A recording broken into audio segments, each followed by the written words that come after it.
thunderstorm on you. Alright, 1.3 here, and bringing you a review of the Graf Spee.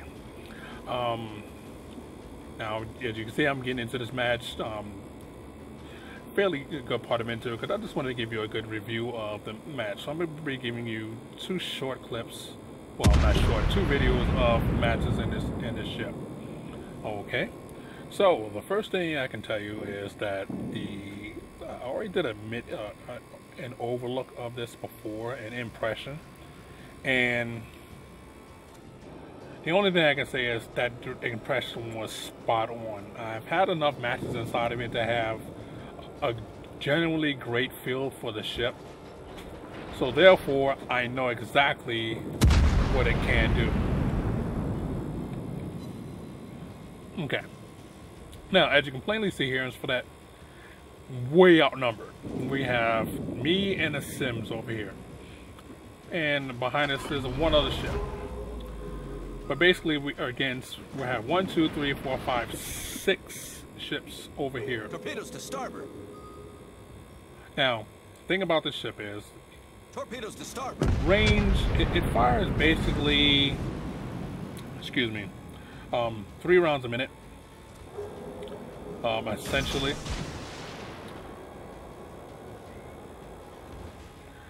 And of course, as you can see into that, it has 2 turrets with 3 guns in each turret. The 180 time for the turrets is 25 seconds, which is great. You find that your guns swing around much faster, and you're like, well, it's better than the battleship, which is great. Now look at this Mayoko right here. He just got punched. So you have battleship guns. We've destroyed an enemy cruiser.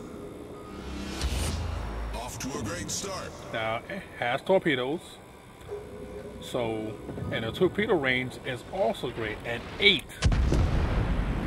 So this little ship can basically, it really is a little ship that can just do a lot of damage.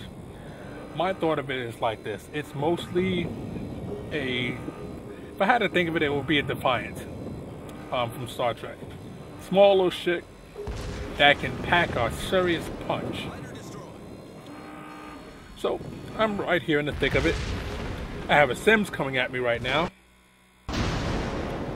And ouch. And again, it can take a punch. So I have a Sims right here. Now I know he's going to try to rush me in a second. So torps are out. Now I wish the replay didn't have the replay block side of it, doesn't show it right. There's the other set of torps.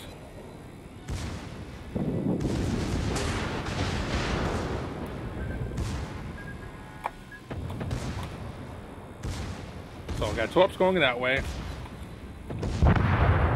So I'm in all types of problems. This ship is in it deep. Its ships are all around it trying to kill me, and yet I'm still alive. That's a testament to the ship. I mean, I put myself in a situation where I really shouldn't have. I shouldn't have come anywhere close to being over here. But I wanted to test the ship. I wanted to see what it can do. Again, this is after I had a bunch of battles inside of it, and I just said, okay, well, I really want to see when it's in it thick, how would it really do? And as you can plainly see, I still have half my health. Considering that the pounding that she has taken, and yet she can dish out damage along with it. Now, I'm gonna brush past the mountain just a little bit here.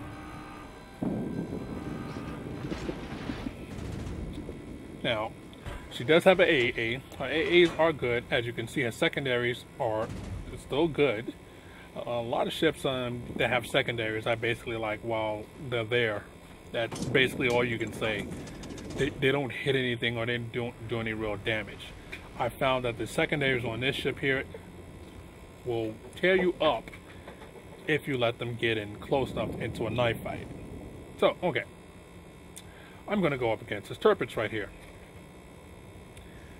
big bad battleship versus my smaller cruiser. And oopsie, hit the mountain right there. Well, I just lost my steering. That's okay. Critical engine damage. Now the Tirpitz is lining up. I know he's going to do his torpedo run. Took a big hit. Took a second big hit.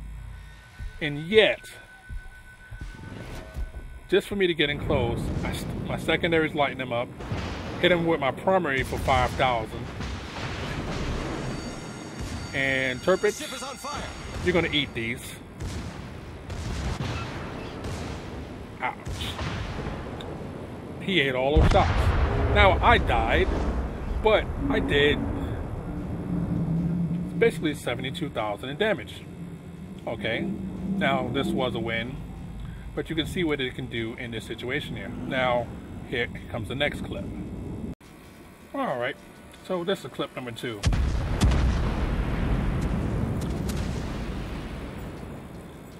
Now, the last one you notice I put into the chat, tough little ship. Because that's the way I feel about it. It really is a tough little ship.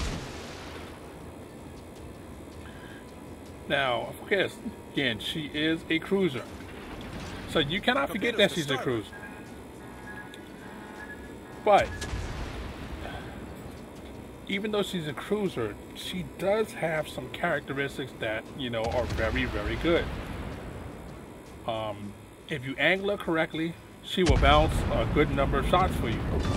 Well, We've sunk an enemy destroyer. goodbye, destroyer. Off to a great start. And again, great ship. Now, turning wise, she does have a tight turning circle because, again, she's a cruiser.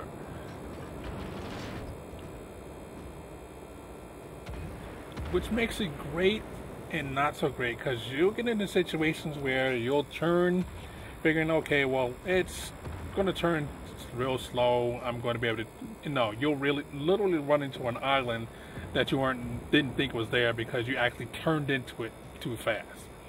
Because you'll get into mentality of saying, okay, I'm a battleship and I can fight with battleships. Well, you can't. I have another video later on just let them post a couple of days from now or maybe a week from now showing that one-on-one me versus a battleship. And suffice to say the battleship gets owned. But you can't think of it as a I'm going to take on the world ship. You treat her like a cruiser. You don't give broadsides to battleships, and she'll treat you correctly. So, pros. Tier 6, lot of hit points. And I mean a lot of hit points. Almost 40,000 in hit points, which is great. Main guns, before I talked about this, they're battleship guns. They will put holes into you the size of Texas. Its DPM is, you know, it is what it is. So, accuracy, as you've seen the shots that I put into the DD, it's very accurate. But there is one problem with it. You need to, if you aim for the water line, it will literally shoot into the water. So you have to aim actually up a little bit, so you have to elevate your guns just a bit more than you would normally, so that your shots will actually go where they need to be. So in other words, they pull up short a little bit. So you just have, if you compensate for that, you'll always get hits just like that there. I mean, literally just punishing hits. So accuracy, great. Other thing that's excellent about it, you're at tier 6 and you have heal. So when you make a bonehead mistake and you get rocked, you can heal yourself, which is great.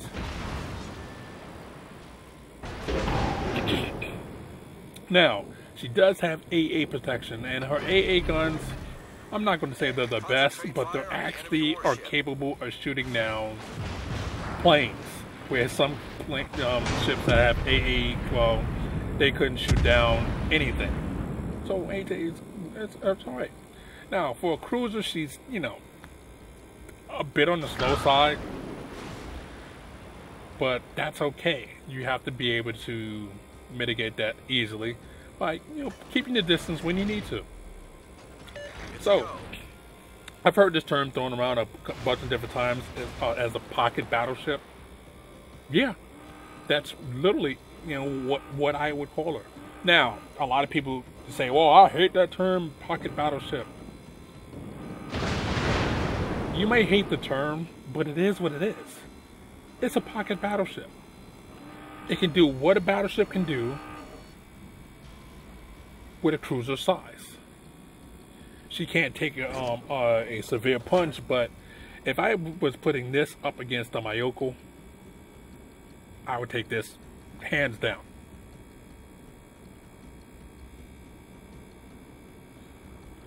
Just because of the accuracy and the speed and it's basically stealth ability, to put it bluntly. I purposely ran into the island because I wanted to get unspotted, not fire my guns. Got unspotted, ready to go again. Now again, I have shooting at me the Omaha, the Baron, the New Mexico, and the New York was shooting at me. Yet I'm still alive, so what else would you call it? Pocket battleship sounds great to me and it fits the bill. Now, don't be under any delusions again that you're going to go toe-to-toe with battleships all the time and it's going to work out for you all the time. No, it's not. Like, there's another plane got shot down. But when you can consistently put shots into battleships that hurt them, man, that's just epic. Again, as long as you're angling like you're supposed to, you can make them pay, and make them pay dearly. Again, Pardos went into the thing and still 2,000 damage. Consistently. Per shot. Now, you can see I'm going into, I have a Cleveland right here and an Omaha right here. Don't care. I literally don't care. I'm going into it. Put the HE, broke his engine. Secondary is going to start down. Now you have Cleveland right there. Look at it turning away. Now that Baron, well, he just got his clock cleaned by the torps that I sent out. Again, your torps at range 8, awesome. Now, did you see it again when I fired? It went into the water again. That's the only thing you have to do. You do have to elevate your guns. Like I just see me elevating them now, just a bit to make sure them shots will go in. Omaha. Problem solved. Bye. See ya. Main turret critically damaged. Now, that's the only thing that I see a lot. Now, again, I'm playing with no skills. None. Zero. Nada. No skills. This is not a 10-point cap in which you'll win later on with this. At this point right here, it is a 3-point cap. Meaning I have that's it at this point. And yet, I'm wrecking face. Now, will you die? But if you can consistently... Nope, that's my gun broken again. Now, if my turret didn't get broken again, I would guarantee that this Leander would not have lived. But unfortunately, that's the thing you'll have to look for in that. Your turret will get broken, and since you only have 2 turrets, that means half your firepower gone. And that's the end. Well, the overall rating of this ship, I'm going to give it after the break, but my preliminary one stands. This is a great, awesome ship. I would like to thank Wargaming for actually giving us a ship that doesn't suck, for, you know, something that you can win, because it's a great ship. I've had a lot of fun in it. My wife and like that, as you can see, it's like that, has a lot of fun inside of it. It's just awesome. You just there's no other way of putting it but give this ship a rating of, and here's the rating.